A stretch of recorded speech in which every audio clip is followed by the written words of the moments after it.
ચેરિટીના કેસમાં 1 વર્ષની સજા થયેલ આરોપીને પકડી પાડતી સચિન જીઆઈડીસી પોલીસ માનનીય પોલીસ કમિશનર અનુપમસિંહ ગેહલોત સાહેબ તથા મહેરબાન અધિક પોલીસ કમિશનર શ્રી સેક્ટર 2 સાહેબ તથા મહેરબાન નાયબ પોલીસ કમિશનર શ્રી ઝોન 6 સાહેબ તેમજ મહેરબાન મદદનીશ પોલીસ કમિશનર શ્રી જે ડિવિઝન સાહેબનાઓ તરફથી નાસ્તાવત આરોપીઓને શોધી કાઢવા તથા વડ શોધાયેલ ગુનાઓ શોધી કાઢવા તેમજ નામદાર કોર્ટ દ્વારા સજા કરેલ આરોપીઓને પકડી પાડવા સારું આપેલ સૂચનાઓનું સંધાને કે.એ. ગોહિલ પોલીસ ઇન્સ્પેક્ટર તથા K A. Chauhan second police inspector નાઓના માર્ગદર્શન હેઠળ સર્વેલન્સ સ્ટાફના police sub inspector H R. Patel નાઓના નેતૃત્વ હેઠળ સર્વેલન્સ સ્ટાફના હેડ કોન્સ્ટેબલ દિનેશભાઈ અમૃતભાઈ તથા હેડ કોન્સ્ટેબલ ભરતભાઈ અમરસિંહભાઈ તથા પોલીસ કોન્સ્ટેબલ બળવંતસિંહ ધીરુભા નાઓએ તેમના વિશ્વસનીય સૂત્રો મારફતે મળેલ આધારભૂત માહિતીના આધારે ટેકનિકલ હ્યુમન સોર્સથી વર્કઆઉટ કરી ફોજદારી કેસ નંબર 41269/2022 નેગોશિએશન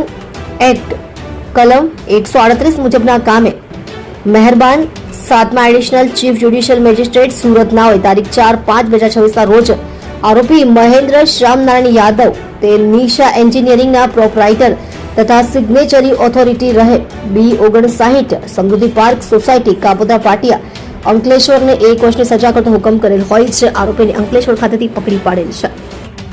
તમે જોઈ રહ્યા છો સૌથી પહેલા ન્યૂઝ આપતી સેવા ન્યૂઝ ગુજરાત ડાયરેક્ટર અજમલ જાદવની સાથે.